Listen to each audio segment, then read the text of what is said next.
important news tonight if you're thinking of getting a mammogram to screen for breast cancer. The government task force has issued new recommendations for who should and should not get the test. CBS 2's Dr. Max Gomez is here to explain what they mean. Dr. Max?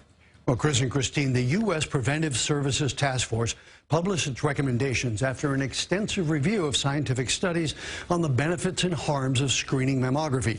They confirm that mammography is an important breast cancer detection tool, but only for some women.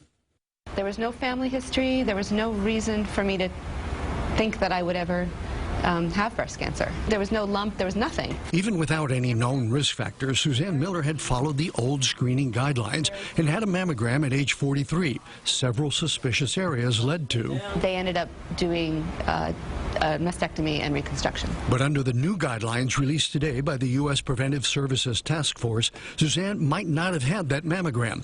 The new recommendations are broken down by age. From age 40 to 49, no routine mammogram, and whether to have one should be individualized after a discussion with her doctor about risk factors, values, preferences, and health history. That has many breast surgeons concerned because many breast cancers are found in women under 50. Their diagnosis of cancer will be at later stages, it will be of larger sizes, and that can potentially alter treatment. Not just surgical treatment, but the need for chemotherapy. From 50 to 74 years of age, a mammogram every 2 years is considered a safe interval. But after age 74, mammograms are not recommended, even though breast cancer incidence continues to go up with age. The rate of detecting breast cancer was actually double what we found in younger women. And most of those that we diagnosed were invasive cancers, which could potentially alter their lifespan. Suzanne is thankful that she had her mammogram under the previous guidelines. I was 43, so if I hadn't had the mammogram until I was 50, that would mean 7 years with a cancer inside me that I didn't know about, and that's very scary to think about.